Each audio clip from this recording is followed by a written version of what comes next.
We are Popcorn, Piss, and Vinegar, giving you a raw take on movies, television, and pop culture. My name is Chris. And I am Scott. And I'm JB4. And who are you? I'm your friendly neighborhood Gary Rucker. What? That's it. He's back again. That's it. I'm like a bad penny. Nobody's beaten that record, that's for sure. No such thing as bad penny. Exactly. So, if you're a regular listener of this show, you'll know that Gary is the proprietor, sometimes actor, sometimes director, and jack of all trades. I'm sure also janitor and bookkeeper and accountant. Let's not talk about the gum off taking off. Yeah, right. The Rivertown Theaters in Canberra. Canberra. So, represent. What's our upcoming schedule, man? Tonight in, what time is it? Well, if in you're an listening hour. to this show, it'll be this weekend. Yeah, we open Mary Poppins Jr., Baby Poppins, we call it. Oh, cool, man. And then Little Shop of Horrors in May. Nice. Come see it. And Beauty and the Beast in July. It's in July, yeah. I'm just projecting. You know the whole season. Go ahead. Go ahead. I'm done.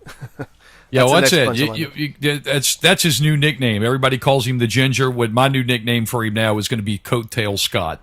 Because every time you try to come up with something, this motherfucker has to lean on and just drag along. Well, he has performed on our stage, as has his daughter, so he has some ownership. Oh, well, that's fine. That's And okay. We'll let him slide on that one. I've given him money. Yeah. I've given him my hard-earned He buys riches. tickets. I buy tickets. I don't get in for free. Not yet. You remember? Really? Even when you're in the show? We even when I'm did in the charge show. him to be in it. I don't know about you guys, but you get in that moment when you're like, I don't know, probably tweenish, probably 12, 13, 14 years old, and you're going to finally start doing some adult shit. Yeah. So what you do is you sit down with your pals and you're all going to play poker, right? So, as soon as you sit down and you play poker and you're playing cards, you come up with this fucking bullshit. Look, all twos, one-eyed jacks, suicide kings, and all that shit is all considered wild cards, right? So out of a 52-card deck, you got 20 cards that are fucking wild, because that's what you do when you're adulting and playing poker. That's what I deal with Scott. That's look, here's something I'm going to throw out there. All right, look, here's all the wild cards. Look, motherfucker, I'm not asking you to make rules. I'm just asking you to come up with some shit. So there it is. So I got that today. So That's actually a compliment, I think. yeah. I'll take it. Your 26 wild cards. Sure. That's impressive. 26 pains in the fucking ass. Right? That's it. He's my ginger. That's his job. We used to call him 26 hernia, problems. but not to his face. Whose asshole have you been? Oh yeah, Sorry, when we got here today, inside joke. So Scott had he had something on his nose. He had some smut on his nose. So Gary wanted to know whose asshole he was in. He never did answer that. I don't know in a mirror. I don't know what you're talking about. We can tell. All right, that'll be. That's it. This has nothing to do with movies. Was this the topic? Is this the topic? Can Gary make Scott Whose laugh asshole 3 is times? whose asshole has Scott been in? Topic 1. Done. It's an online poll. All right. Anyway, You motherfuckers. that's all right. I love you, man. So, The irony is, he's the one that always asks me to be here. oh yeah, He brings this on himself, right? That's it. You're the one always fucking with him. That's so. right. Hey, I got a great idea. Let's get Gary on the show. Everybody's like, yeah. Yeah. Said no one ever, especially Scott. We ask him to ask you. Oh, that's fair. All right. So, first of all, I guess we're going to do this kind of topic based, because the news has been pretty much like Avengers. It's pretty much, it's all been a prick waving contest in the news. Who is outgrossing who in pre-sale tickets and all that kind of shit. So, I mean, look, we do news here every week and all that bullshit. So I figured, let's drag it back a little bit and get a little bit more on topic here. And in the vein of our friend Ali Amarina, who's local Ali Brown, that's located over on Not Real Radio. She does her Allie's investigations, and I figured that I'd do some investigations of my own this week, just looking at different shit. The first investigation comes on John Byers' page, talking about all these big reveals now about Zack Snyder and everything he would have done with Justice League. Oh my god! And it's like he drops it's like a nugget a day, as if we give a fuck, But I feel like if the movie were coming out in this summer, or the movie just came out, I would be interested in it, but Yeah. the fact that the movie's already been out and everybody's already placed judgment on it, I just don't care. Well, Yeah. I think he kind of puts himself in an interesting position because the box office pretty much spoke of how much people gave a shit about that movie. Right. But the thing with it is that much like Marvel tards, you have the DC numbnuts as well, and they're going to. I call them dickheads. There you go, right, dickheads, and their thing is that they're going to eat any shit that's shoveled to them. So there's the whole crew of the Zack Snyder apologists who want to get in there and do the do and all that bullshit, and they want to see it because Zack Snyder's version of this film obviously would have wrote all the wrongs and it would have been perfect. Yeah, I know a guy like that there's this guy who ran the theater before we took it over, and he will once in a while do something there, and every time we make an improvement, it was like, oh, I was gonna do that. And we always Sounds say, like me. We always say, why didn't you? Then why didn't you? Yeah, You right. had the opportunity to do it. You didn't do it. Go Yeah. fuck yourself. Well, I mean, but I think the thing with it is that with He's not listening. It's fine. I think the thing with Zack Snyder is Maybe he does. Well, no, hey, look, I'm loving this. I'm hoping that Yeah, fuck that guy. we get another 12 listeners because of Gary's hate toward the former. Gary Phoenix. getting mad is. It took me sight this to long see. to get riled. Yeah, exactly. Yeah, and hey, look, and We Zack haven't even Snyder, got to Channing Tatum yet. and there it took. Oh yeah, Oh, here it is. that's coming soon. So, Okay. but I mean, that's the thing, though, man. Look, you're looking at it now, dude. It's just a couple of fucking nipple twists with Zack Snyder, and everybody's all fucking inflamed again. And I mean, dude, it's like a nugget a day. Like I sat there and looked at all the shit that you that you put on your page and all, know, and it people just keeps responded to coming. it. I mean, really, I read all this shit because I'm kind of interested in how he fucked up a perfect wet dream. And I mean, the only thing that I see that's real big, I mean, like he releases his shit and it's like, well, it's really a question. Who was the person who donned the Robin costume that we saw in Dawn of Justice? Was it actually Jason Todd? Was it A, Jason Todd, B, Dick Grayson, C, Tim Drake, D, who gives a fuck? Right. So I mean, it's that kind of bullshit. Oh, well, the reason Batman used a spear is because, it's a reference to the centurion that pierced the heart of Christ and all that shit. Yeah. So, okay, whatever. The only thing that I saw out of it that was really big was that the nightmare sequence from the Dawn of Justice, where Batman is wearing the trench coat and the Is that steampunk. Batman vs Superman? Yeah, in Batman versus Superman, he's got the steampunk goggles with the brown Right. trench coat and the pistols and all that shit. And he gets captured, and Superman flies down to unmask him and all that crap. Supposedly, that was foreshadowing that when Superman was to come out of the coffin, that or to come out of the ground, so to speak, he was going to be a servant of Darkseid. And they were going to open up the whole thing of the apocalyptic invasion, to where it's kind of like Steppenwolf was an appetizer to that. Yeah. The other big thing also is that at the end of the movie, there was going to be an end credit scene. The original Lex Luthor, spoilers, the original Lex Luthor Deathstroke the Terminator scene that we saw in the first cut of the movie, that was actually supposed to be in the movie. Of course. And That makes more sense. that was supposed to be in the movie, and there was going to be a different end credit scene, and that was going to involve Bruce Wayne kind of setting up his old mansion to become the Hall of Justice or whatever. And when he's in there, he is confronted by 5 Green Lanterns, which include Kilowog, like all the Hal big Jordan. name Green Lanterns. No, not Hal. It was going Kyle to be Rayner. like Sinestro, Oh, word. Kilowog. It was going to be like core members. And it opening it to where Hal and all those other characters come in later. So that was only like the real huge reveals. But Joss Whedon was at some convention lately, and he basically came in and he said, look, I made the Avengers. The Avengers was a great experience. I had everything to work with and all this shit. He's like, look, they sent me in to basically fix a movie that was pretty much filmed. Right. So he's like, that's the only time that he's ever really spoken out of it. The only kind of controversial thing that he really said was the reason he wasn't on Batgirl is because DC wasn't ready for Batman with boobs. Now, whatever that means, I don't know. What about that whole I just didn't have a good idea shit? What do you think of that? Oh, So I figure, why would you sign on if you didn't have an idea? I think he's I think that he's diplomatically handling things, and I think Joss is kind of playing.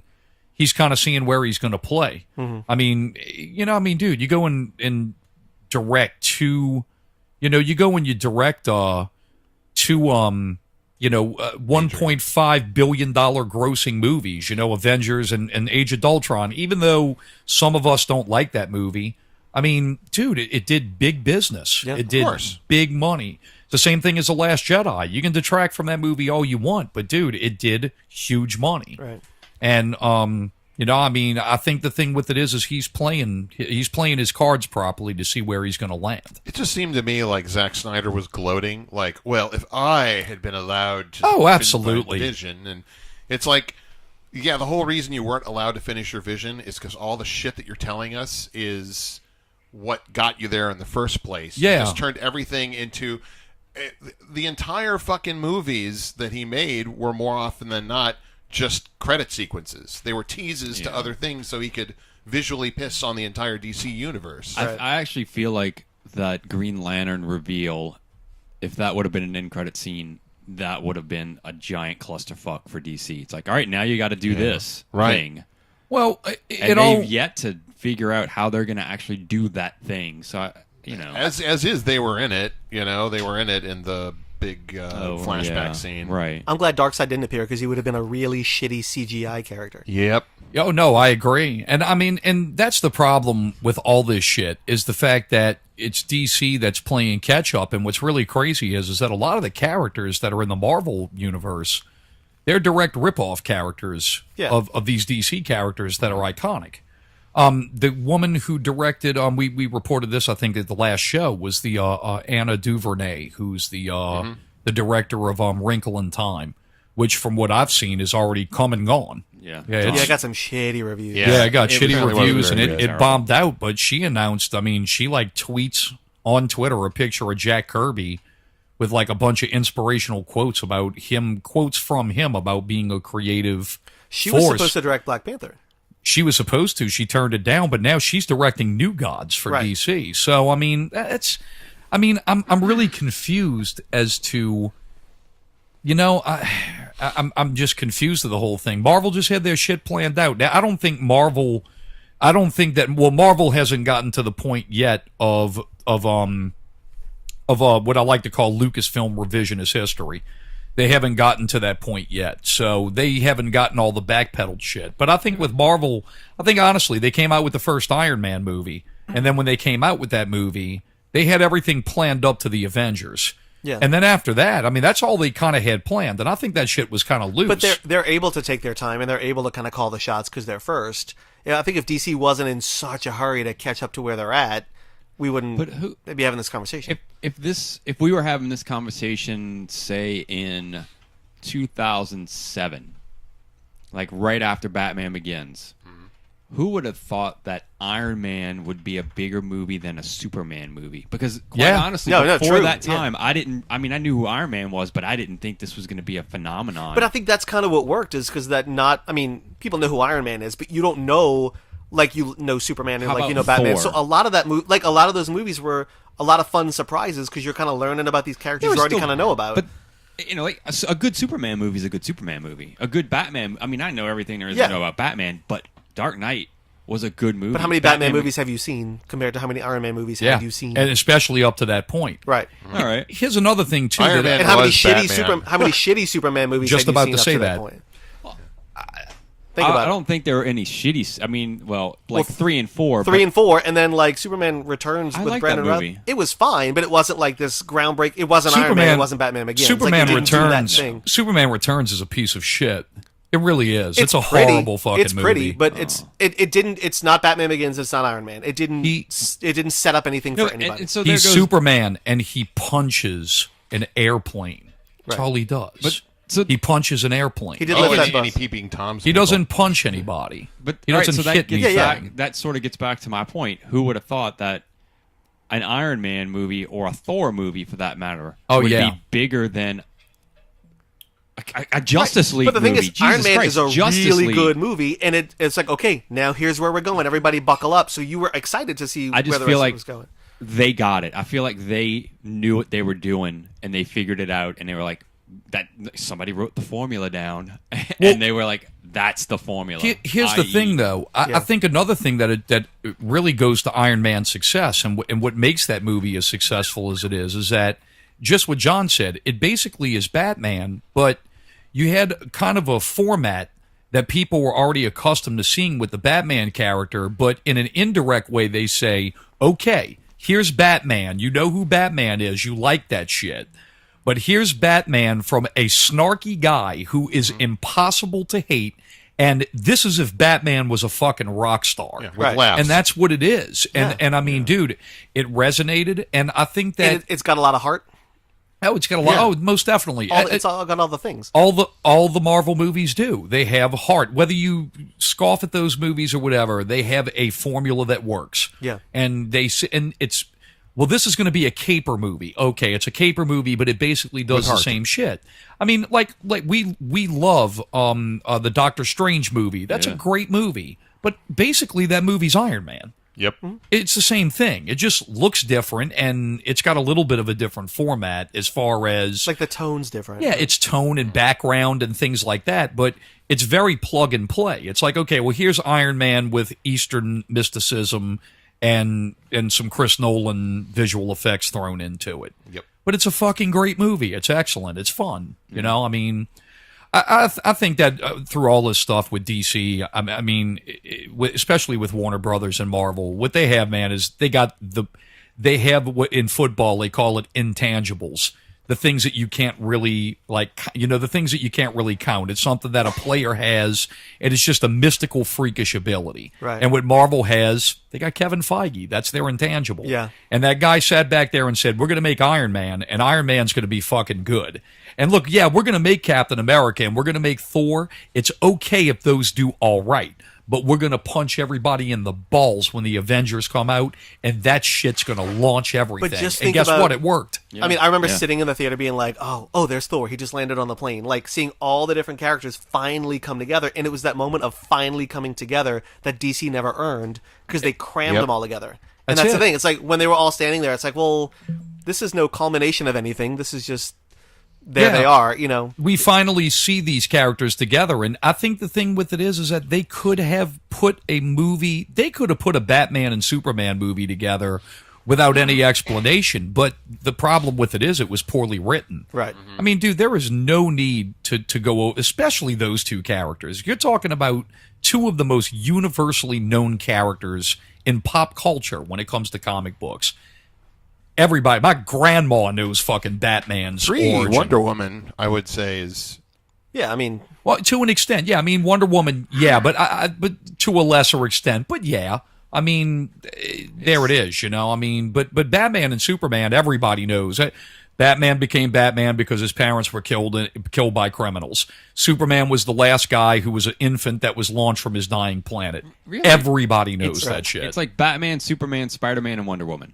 That everybody knows that story in and out. Well, maybe, you know, it's in when we're born, we're given that book. Here you go. Yeah, I mean, if they were all in the same team, it would be gorgeous. But yeah, and I mean, and that's the thing. I mean, I was listening to a guy by the name of Brad Meltzer. He's a big time comic book artist, novelist, all this stuff, and he was on the latest episode of Smodcast, which is Kevin Smith's show.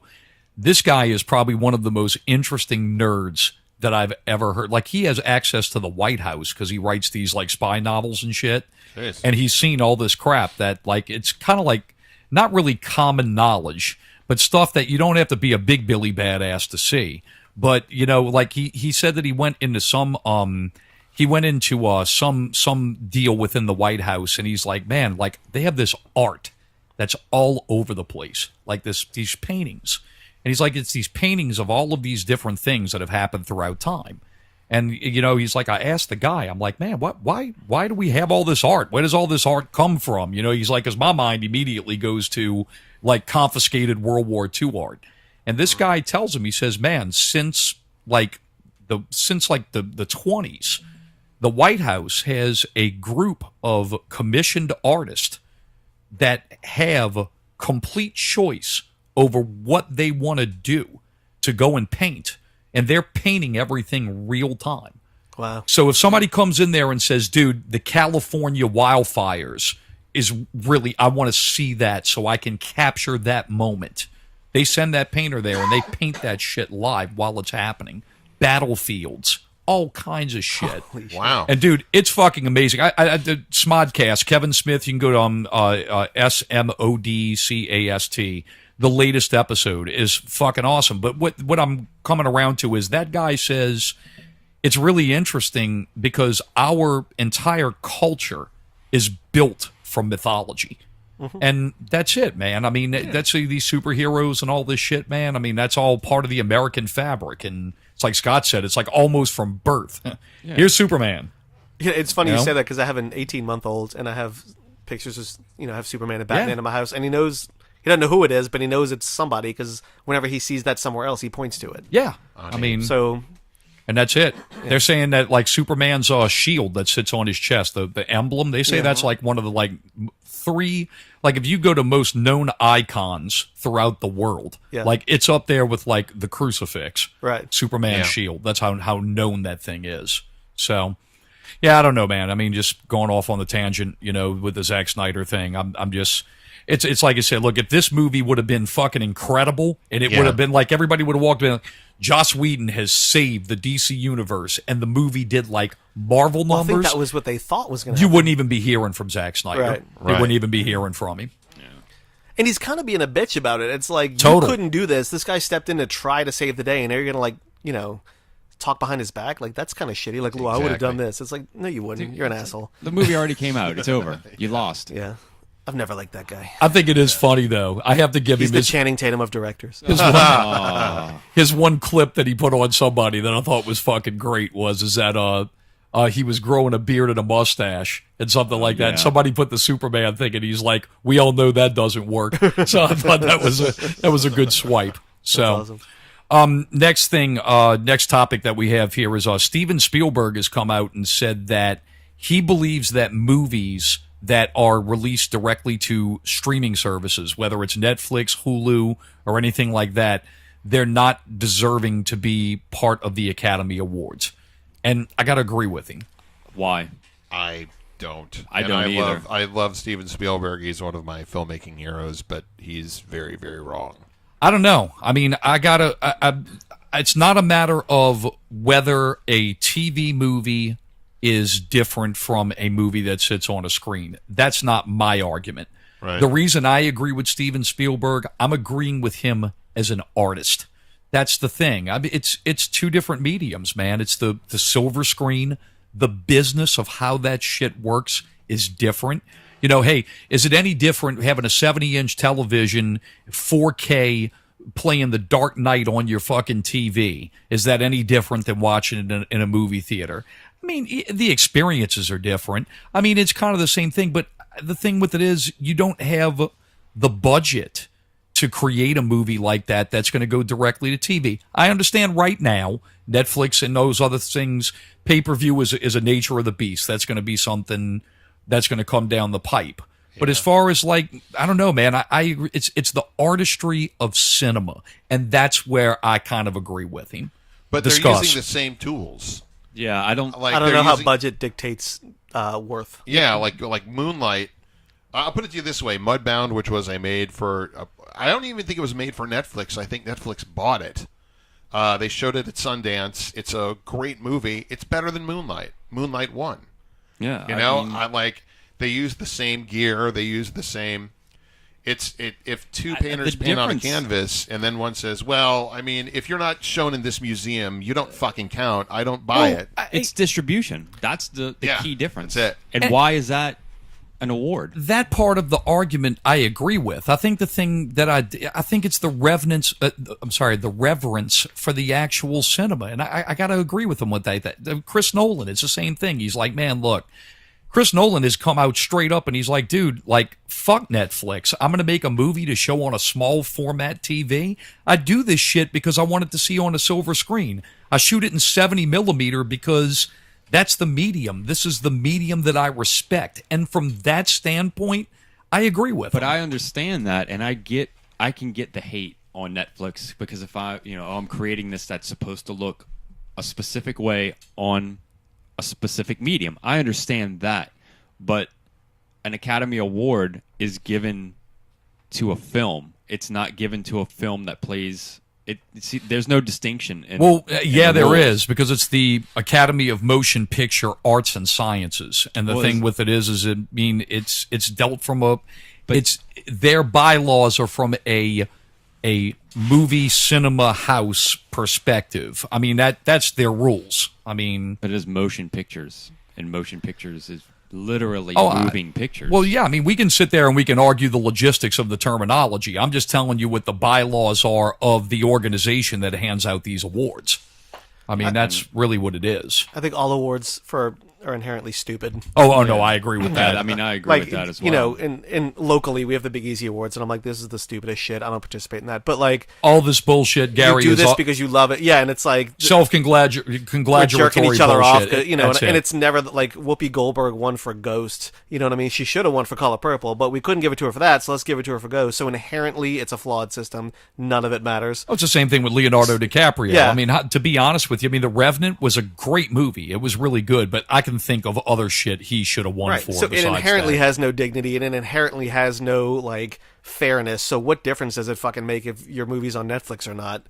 When we all know this is just, you know, the flip side to that. While I agree to all of that, the flip side to that is when a movie wins or gets nominated, all of a sudden it's boost up the ladder of notoriety, and people go, "Oh, well, I want to go see that movie." Or if exactly you're what I said, nominated, it's a marketing tool. That's all it is. It's a marketing tool, right. Yes. But the other thing too is not everybody has the opportunity of Christopher Nolan or Steven Spielberg. So if the only way you can tell your story is through the medium of Netflix, and it's a fucking amazing story, right? Why aren't you considered and you get nominated for an Oscar, and that gives you the opportunity to put it on the big fucking screen. That's exactly right. In the same breath, Steven Spielberg does say that, and pays a lot of tribute to television in that same conversation. He said we're in the golden age of television right now. He's like, you see shit on there now like you've never seen before. But I understand. Like I said, man, he's protecting the medium. No, I got you. Let me ask you this. And for that, I understand. Had Netflix been around when Reservoir Dogs first came out, or Clerks, or any of those, would they have gotten distribution, or would they have gone to... You see what I mean? Interesting question. So, and those are widely considered two amazing... I mean, Reservoir Dog, wasn't it nominated for Academy? So it was, I think... Yeah. I forget for what. Was it story? Was it screenplay? Regardless, it was screenplay, I think. Yeah, so where would Quentin Tarantino be if he wasn't taken seriously as a filmmaker just because it happened to go to Netflix rather than happen to play in 10 theaters? You know? I mean, Mudbound, you have to see Mudbound. You know, I feel like, because that is what he's bitching about, and frankly, I think he's probably pissed because it was a better movie than The Post, which was a good movie, but... Right, I haven't seen The Post yet, but it's a good movie. Yeah. It's good. It's good, but have you seen Mudbound? No. You gotta watch it. Right. It's really, really fucking great. It's a great film. Yeah, I mean, I don't know. I think the thing with it is I'm not sitting there. I guess I can see where Spielberg is coming from. They're trying to protect their medium. I get it, man. I get it. It's like, look, it's no different than this. You have a group of musicians that's sitting there and they say, okay, look, man, I'm into the new digital wave of recording music. Well, you got a purist that sits there and says, look, man, I'm into old metal sounding fucking guitars. I want to record on 2-inch tape and press that shit on vinyl. Mm-hmm. I mean, and he comes out fine, but can you still win a Grammy because you? Yeah, I mean, I don't know. I mean, I guess I can understand with Spielberg, because the thing with it is you do kind of have this kind of mystical area between television and cinema. You know, I mean... But I think those lines got blurred when things like Netflix came out, because... No doubt. And Amazon, you know, all those things. Not only that, but the quality that Netflix puts out. It's like, it's not like they're putting out crap. Yeah. They're putting out really... I don't know.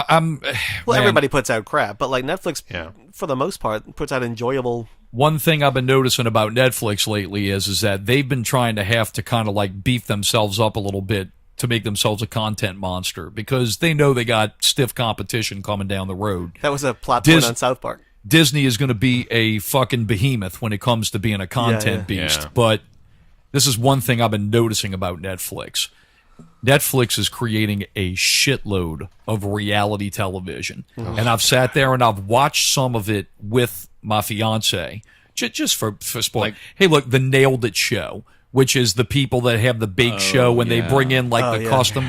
That's weird. Honestly, I watched 3 or 4 episodes of that show, and while there is some stuff that's amusing in it, you can watch stuff on the Food Network like Iron Chef or Chopped that make that look like fucking trash. Funny. I'm watching. I'm like, this shouldn't even be on Netflix fucking radar. This bullshit. I watched 1 episode of it, and the weird thing is, it's kind of sexual and suggestive. Like the main host is like all about the innuendo, which you're not prepared for because you're used to watching that kind of stuff on Food Network. So as soon as she starts getting a little dirty, you're like, oh wait, can they do that? And it makes you really uncomfortable. That's the Netflix hook, I guess. But that's the thing. Boundaries. Yeah, but the Joel McHale show the same way. But it's still not. It's still not like really out there. It's still stuff you can pull on. It's not good. It's just weird. Now I've heard Queer Eye is outstanding. Yeah, everybody loves that. Well, I mean, Queer Eye is a different format, but what I'm saying, right? Look, I mean, I'm not going to sit here and throw the whole blanket on everything as being shit. I mean, look, some of the stuff I'm sure is quality, but when I watch a show like Nailed It, like another show, my fiance has been watching the Drew Barrymore zombie show, which That's on Amazon, which Timothy Oliphant is really fucking funny. That's on Netflix. That's the Santa Clara Diet. That's a Netflix original. I don't. Oh yeah, it's Netflix. Absolutely. And I've been watching that show, and Timothy Oliphant's the reason to watch the show because he's like a quirky kind of like fucking goofy kind of. It's very dude. not him. It's totally him. No. I mean, like you used to see him play like Danny Cordray on The Office and stuff like that. Well, of course, yeah. But the character that it reminds me of is the character that he played on The Girl Next Door. He plays the pimp. That's like the exact thing.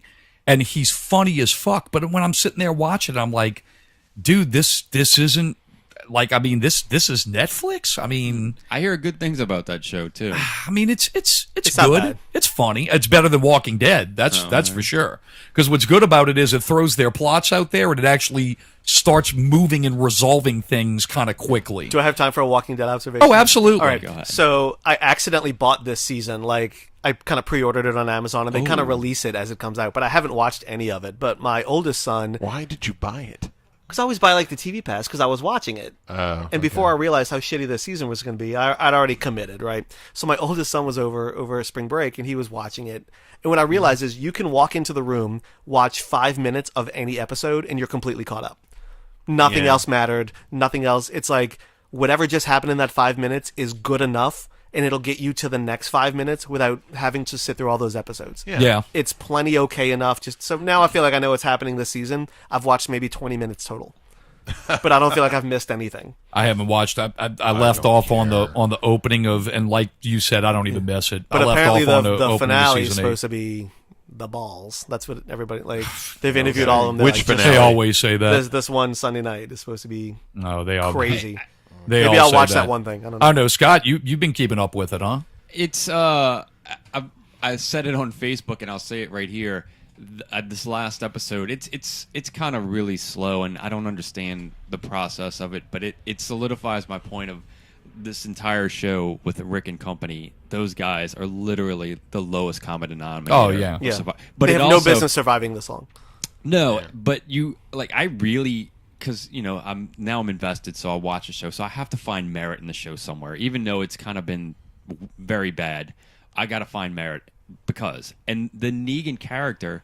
When you look at Negan as a character, he is a really good character. When you look at the way he survived and the way he has his people, you're like, those guys actually... That's a better show. That is a better show. I want to watch that show. The problem is Negan on TV can't live up to Negan in the comics. Yeah, I agree and that's with that. The problem. But same thing with the governor. It was the same thing with the governor. The governor was insane. Yeah, but I like Negan on TV. I feel like that's a better show. I haven't gotten to the governor in the comics yet. No, the Negan I haven't gotten to the governor. Yeah, he's great, and he's exactly what you hope he is, but when you've read it, it's like, there's that one thing missing that they just can't do. So then how bad is it when I feel like the person who you kind of say is not living up to the dream is the best part of the show? No, I'm not saying he's not. He is the best part of the show, I wish they could do what he's supposed. I wish this was on HBO. Rick could get turned into a zombie and bite Negan in the balls, and I wouldn't fucking care. I'm done. I am so fucking done with that Trust show. me, HBO wishes that they did Walking Dead too. Well, I guarantee they were you supposed to, weren't they? They were the original thing, and they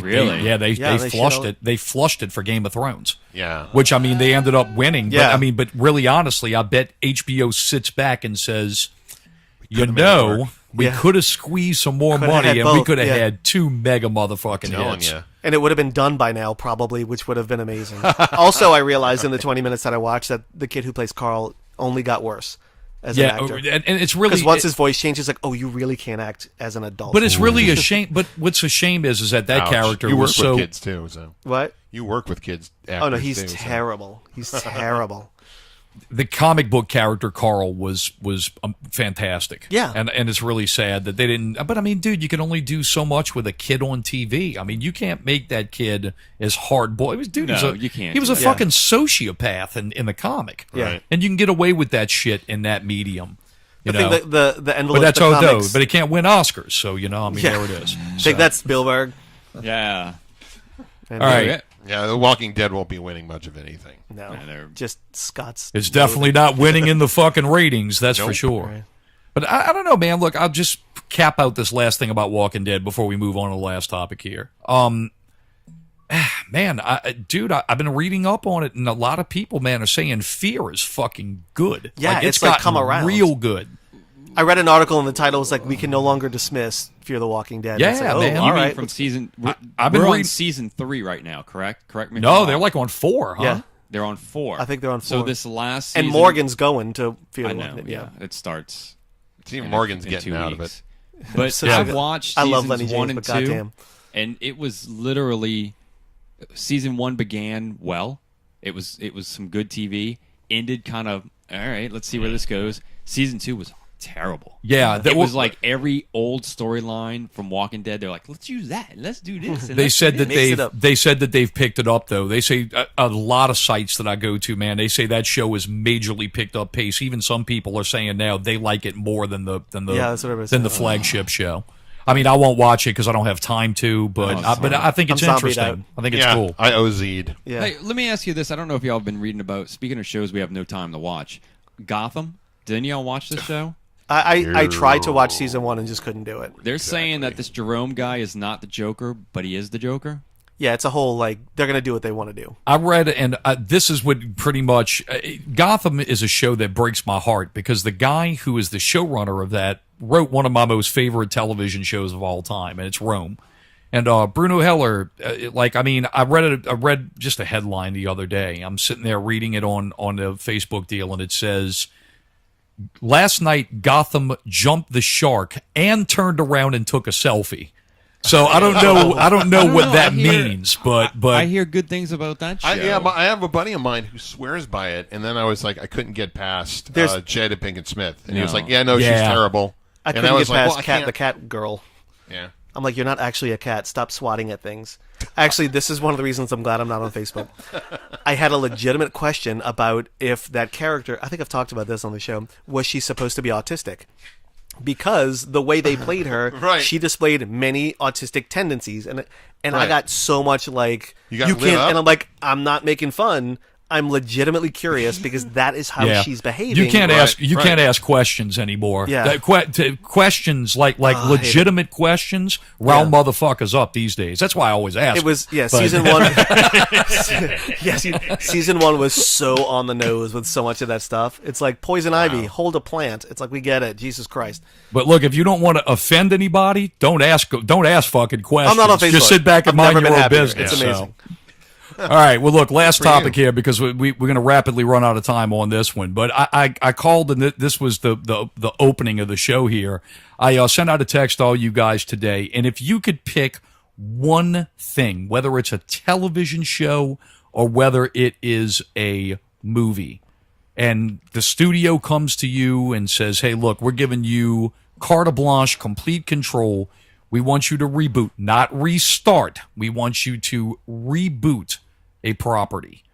What is the difference between reboot? In other words, restart? like to me, like we just going to continue where we left off? No, we want you to reboot something. All right, that's easy.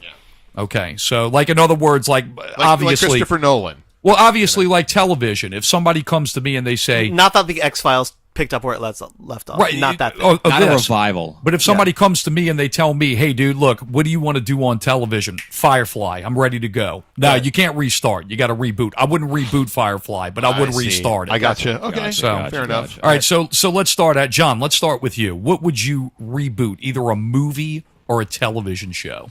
I actually think that they should reboot a film as a television show, and I know that Kevin Smith tried this, but Buckaroo Banzai. I have thought that would make a great television show. Man, that would make a great television I know, show. and Smith was close, but it didn't happen for whatever reason. Damn. Yeah, I think that's I think that one's great, and I think that one is definitely fodder for one of the streaming networks, whether it's going to be Hulu or Netflix or Amazon or one of those. I mean, dude, even one of the premium networks. But the premium networks, they're kind of getting their balls stomped. They say Starz is having a lot of problems right now. That's too bad because they've got some great shows, man. Yeah. American Gods is awesome. We think we know the first Skoda. The first season was awesome, but they're saying that all the showrunners and half the stars left American Gods, so that could be a problem. And another one that's J.K. Simmons song, that J.K.'s counter something, counteract or counter whatever. That's a good show. It's a really, really good show. And Ash versus Evil Dead, which I adore. I love that show. But they're saying the problem with it is that show is stolen on streams more than anything, and that's what's fucking it. In fact, Bruce Campbell season 3. I haven't seen it yet. It's out. I think all of it's out on Netflix. No, not all of it. 1 and 2 are. Season 3 just came out. It just launched in February. It's amazing, dude. More of the same. Yeah, it's Ash. Dude, they have their formula, and it is what it is. In fact, Bruce Campbell was saying that there was a good shot at them being able to do a sequel to Armies of Darkness, but they said it was directly proportioned to how this season of Ash versus Evil Dead does. Okay. So I don't know. We'll see. If 3 goes well. If they come out and they say season 4 is renewed, then there's a shot we'll expect another Ash Williams movie, which is fantastic. It's hilarious and disgusting. So Buckaroo Banzai for you. Is there any honorable mentions or anything else that you like no BJ and the Bear or anything like that? Or No. Gilmore Girls? Fantasy Island? No. Gilmore Girls was done, so. Yeah, no, actually, not really. Only because I didn't see that exchange, so I didn't have a lot of time to think about it. Oh, okay. So you just pulled Buckaroo Banzai out of your ass? That was amazing. Well, I've been wanting to see Buckaroo Banzai. I've been tortured with this for tens of minutes. Dozens of minutes. Yeah, right. It's kind of like when you try to launch a serialized podcast and realize that you just want to be a thousandaire, not a millionaire, just a thousandaire. This is all part of my get rich slow scheme. If I come up with something, before we end, I'll agree with the rest of it. Look, I'm a musician, so I'm used to I am used to packing $5,000 of gear in a car to drive 50 miles to play for $100. Oh, yeah. Right. So I'm used to mediocrity. Oh, I know another one, but I think they're rebooting it now. Is The Greatest American Hero? Yeah, that is being rebooted. So yeah. All right. Gary, what about you? I couldn't narrow it down. I have 2. Okay, yeah. And the first one, hear me out, is along the lines of what John's saying. It's like it's been movies, but it would actually make a much better TV show. And I'm thinking because of what the WB has done, I wouldn't say give it to them, but also mix some 24 in there. Okay. And I would do G.I. Joe. Yeah. Oh wow. Yeah. That'd be a good one. And because you don't need all those stars, you can kind of focus on 1 or 2 TV stars that play Duke Flint, I do it Watchmen style, and I do it 90s. Yeah, I do it period. And do it 90s. So each season is one terrorist threat that Cobra's going on. You take it seriously, and then you can visit all the various locations. Would you do it live action or animated? No, live action, definitely. Okay, live action. Yeah. All right, so that's 1. Which 2? All right, I just thought this would be wacky. I would love to reboot the 1960s Batman TV show, but today, with all celebrities who get to come in and play the villains, just like they used to do it. Because The Tick reminded me of this. The Tick is, I really enjoy The Tick. Me too. So to be able to take a Batman and just, everything's been so mopey with DC lately, to do the TV show again, very aware of how campy it is. Don't make fun of it, but allow it to be campy. Have different celebrity guests come on every week and just have fun with Batman again, because if you can rewatch the '60s one, and they're so much fun. Oh, they're still fun. You could have the weirdest Bat gadgets you'd ever want, and we'd all kind of be in on the joke.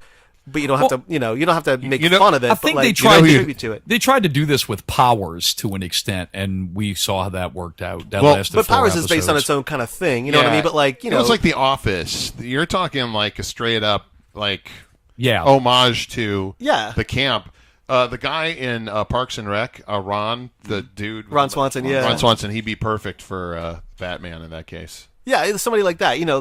They know how to do like the Adam West thing, but really make it their own. But that would be great. I like that casting. The Riddler and his goons. You know what I mean? Like, you've got goons in there. You can go beat up the goons, and just everything that was great about the 1960s version of it. Just do it. Weird angle shots. Yeah. And do all the cliffhangers, do all that kind of stuff. But just like.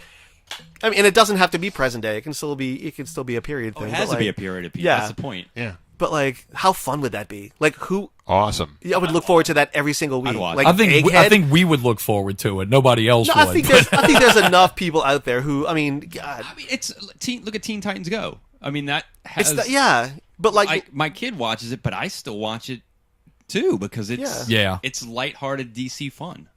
Yeah, and you wouldn't need a crazy budget to do it because they didn't have a crazy budget back then, and it completely worked. It's just getting the stars in. Exactly. That could actually play to its strengths.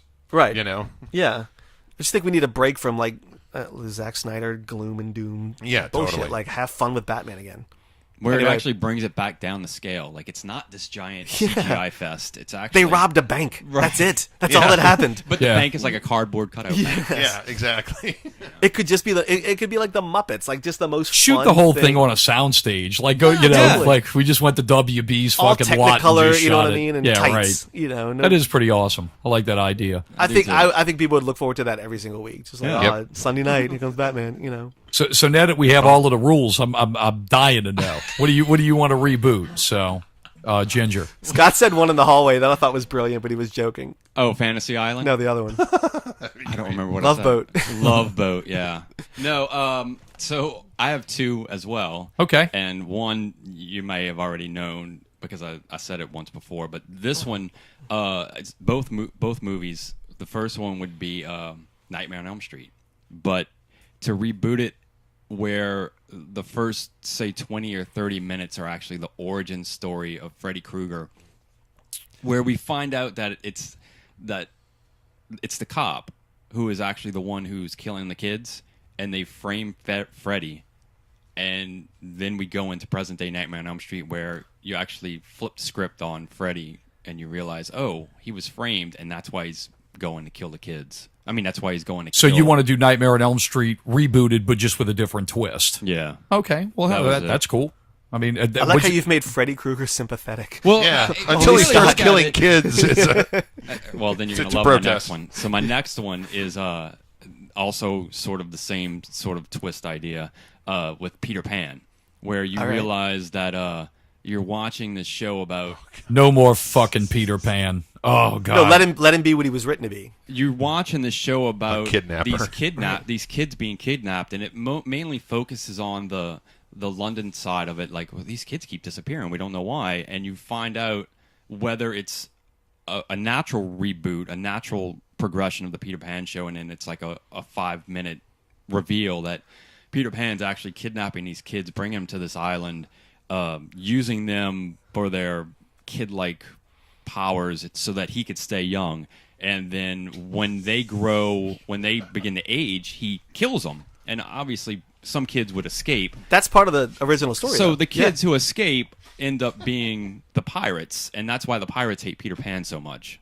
And I want to see that movie. All right, so you want to do the twist up thing. Is this a movie or a TV show? I want to see that movie. Gotcha. Okay. All right, so both of those as movies. Yeah.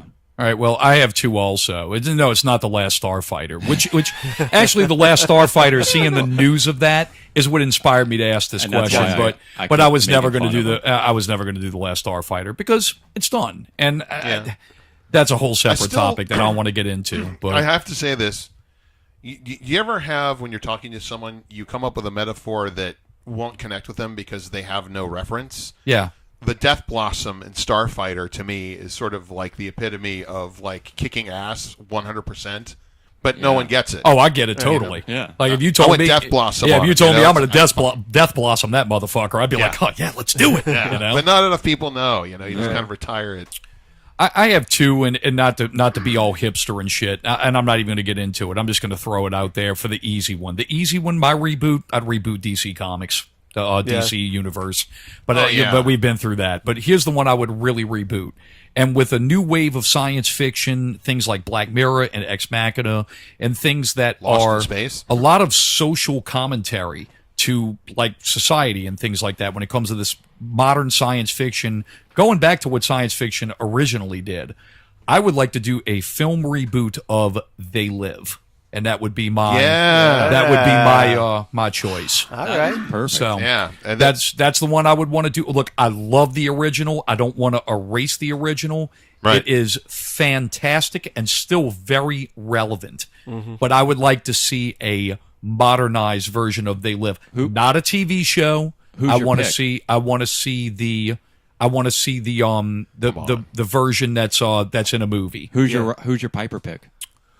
I haven't really thought that far into that actually. I think that I'd probably go back and do. You know who I do?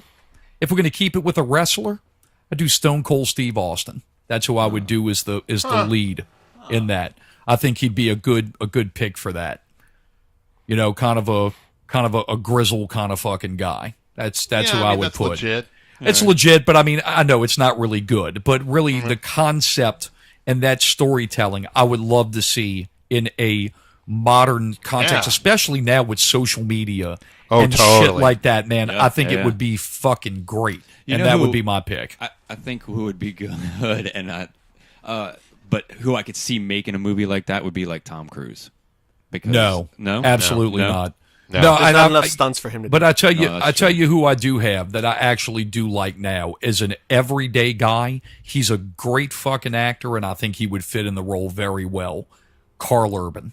That's probably who I would pick. All right. He would be. I think Carl Urban would be a great pick to play that character. I saw a documentary about this academic. I mean, it was a complete sort of like, I'm bored. What the hell is this? That's a good description. I'll check it out. It's just this academic that breaks down movies really well, and he started talking about They Live, and I'm like, what? I mean, this is after he talked about Ingmar Bergman films and shit. I'm like, this ought to be interesting. And he talks about the scene where David Keith and Piper are like, he's like, put these glasses on. And he was like, that brutal fight goes on and on and on. He is that resistant to just putting on glasses. Everyone gets sort of hardwired into thinking a certain way, and they're that allergic to change. He doesn't want to know the truth.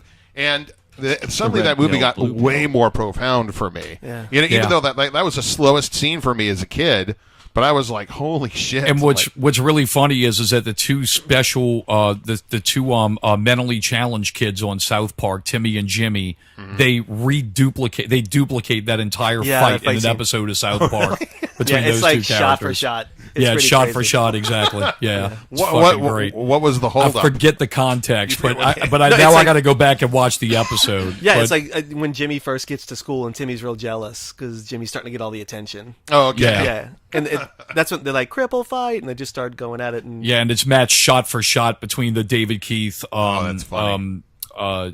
Piper fight from They Live. It's but crazy. I think They Live, a lot of people would probably take a shit on me for that opinion because, dude, They Live. You'll see in the They comments. Live is a fucking great movie. It really is. But it's dude, I cheesy. love It's of the its original. time, But man, I would love to see an update of that movie. I think it would be really cool. It's very Black Mirror-like, and I think it's the time for that kind of stuff. You know what movie I watched recently? Every once in a while, iTunes is like, for $10 you can own this movie. Johnny Mnemonic. I went, oh wow. shit! I want to watch it again because I remember the reason I saw The Matrix is I was like, looks like Johnny Mnemonic done right because the ending goes off the rails. Yeah. But I liked the concept and it had a lot of promise. It's William Gibson, man. I mean, Does it hold up? But what's so it's so funny. Do you know how much information is he's couriering in his 10 head? gigs. No, it's like 128 megabytes. Well, like that. no. It was. I thought it was 10 gigs. It was 360 gigabytes. But he had 80 gigabytes, and then he doubled his capacity to 160 gigabytes. How does he do it? But yeah, exactly. But now, I mean, you can literally get a 2 terabyte drive that could slide in your head for $60. I mean, and that just goes to show you, that it's sign of the times. Yeah, it is. But I was like, in the could year they redo it? 2014, flying cars. I like and like that is not a property that could be revisited. I don't think, unless you completely redid it. They tried to redo it in the form of another William Gibson novel. They were going to try to actually launch The Neuromancer as a movie, that's kind of the complement book to Johnny Mnemonic. Oh, okay. There's The Neuromancer and Johnny Mnemonic. I thought Neuromancer was Neuromancer is a full novel. Johnny Mnemonic is a short story that's found in a compilation book. It's The Hobbit to Neuromancer's Lord of the Rings. Well, The Neuromancer, when they launched it, they were actually trying to get the kid from Star Wars to play the Neuromancer, Hayden Christensen. Oh God! Hey, you say "oh God," but man, like, dude, I saw that movie with him in it, that Shattered Glass. Man, he was fucking good in that movie. That's a great movie. Man. Jumper. He was great in that movie. I never saw Jumper, so it's fine. He's okay. I mean, but he still kind of played a whiny bitch in that too. Like, yeah, I think you need someone a little heavier, a little dirtier. Yeah, but that's my pick for They Live. I think Carl Urban would be my good guy. Call. Yeah. So, I like Carl. I got to meet him at Comic-Con. He was awesome. Oh yeah, he. I mean, dude, I fell in love with him with playing the Doctor Bones, in Star Trek and Bones. He's the best thing in the movie. Have you guys seen the Judge Dredd with him? Here's what happened. Fucking awesome, dude. So I have a really cool Judge Dredd print. Excellent. Yeah, and I brought he was gonna be at Comic-Con, so I wanted him to sign it. And he's like, this is beautiful. I'm like, thanks. And he goes, can I just write whatever I want? And I was like, yeah, sure. So he stared at it for a really long time, and then he pulled out a Sharpie and just wrote, "I am the law," and then signed it. And I was like, I fucking love you. It's hanging in my den right now. But he really wanted to get it right, which I appreciated. Yeah, because most people just that scribble. Almost Human show was fucking. That was a great show, man. Damn. And Fox did their typical bullshit. It didn't do with it to their expectations. They showed it out of order, and it got all fucked up. Right. Yeah. So yeah, I like him a lot. Before we close this out, I was thinking about this whole reboot question, and my original choice was actually Escape from New York. But I got to thinking about it, and I was like, that was a movie that was so socially conscious for its time. That movie was made at a time where there was a ridiculous upswing of fucking crime in America. Right. And that's what that movie was commentary about. Even though Snake Plissken is the ultimate libertarian, right. So, all that, fuck you and your war, it's just fucking great, but I think about it and I'm like, man, I don't think that as much as I would love to see something escape, even The Last Starfighter is another one I think is a movie that's ripe for a reboot. But I think those movies would be just for me. I don't think that they would resonate. It's all about the timing of where we're all at. My original idea was Salem's Lot, and then I thought back, would I go see that movie? Could they actually do a vampire movie that you'd care about? Yeah. Well, vampires come in phases too. Yeah. Right now we're out of that phase, but it'll come back around again. It always does. Yeah, I think what we do in the shadows kind of bookended the vampire thing. Perfect. Yeah. That's going to be a TV show. So is it really? Yeah. I'd watch it. Yeah. I mean, I'd definitely watch it. I feel in fact, if you want to check out a really good episode about it, go over to Scary Thoughts. Chad and Mark covered that that movie. So I mean, I thought it was whimsical, but that guy is a choice for Thor 3. It's sort of like watching Napoleon Dynamite and saying, "Oh, let's give him Infinity War." I was like, "Wow!" But it worked. It worked for me. I know. Yeah. Well, I mean, look. Well, we're not going to get into it because then we'll get to Star Trek, and then it'll be a whole shit show for another 2 hours. Yeah. Right. Exactly. So. I mean, look, I'm not going to shit on it, even though Gary's completely wrong for thinking that In the Darkness is a great movie. Here we go. You all don't know your ass from a hole in the ground in Thor 3. I mean, it's okay. You gotta thrive on what brings you joy. Here's what I learned today: we're all terrible at pitch meetings. No lie. We should not go to Hollywood. Let's just stay in this room. Yeah, please, Hollywood, just ignore this, okay? Steal our ideas. Just right. All right. Well, cool. We got anything to add, guys? Rest in peace, Channing Tatum's marriage. Oh yeah. Oh God. No, please, Gary. please, no. I don't. We can't launch. We can't watch it. I said what I've already texted you about it. I've said Gary, you're a single man. You should go try to fuck his ex-wife. That would there be you awesome. Go. Why do you think they're getting divorced? You are the dirty, rotten scoundrel, you yes, fucker. All right, well, cool, man. Look, we appreciate everybody listening. Now all you have to do is play Gambit, and then it'll be complete. That's it, man. Gambit the musical next year at Rivertown. We ask you to go over to rivertowntheaters.com. You can do that with an RE or an ER. It'll bring you to the same place. Go check out their schedule. We're doing what we have. Little Shop of Horrors. Little Shop of Horrors. I wish. And Beauty and the Beast. Oh, Beauty and the Beast. I'm sorry. Nice. Starring me and a girl from your super secret project. Very cool, man. Yeah. So that's awesome. So that she'll be playing Bella, I take it? She's Mrs. Potts. Oh, nice. Fantastic. Yeah. So very cool. So Beauty and the Beast, Little Shop of Horrors, and also for the kiddies, the Mary Poppins. Baby Poppins, I think Baby is the name of Poppins. it. Cool, man. So definitely go over there and check out his show, man. That theater is fantastic. There's not a bad seat in the house. Seen several shows, and man, it's just quality entertainment. Never really good. We like it. So cool stuff. Hey, also check us out. Go over to iTunes. Please subscribe at PPVguys. Also join in our group. Our group's been getting a lot of activity lately. Jump on there, join. Bullshit with us during the week. We love hearing from you. So drop on by and join the PPV Guys group.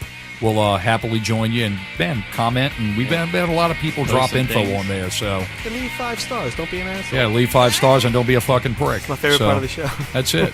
So, yeah, check that out. And also visit our friends over at Not Real Radio and Scary Thoughts. Thanks for listening and seeing.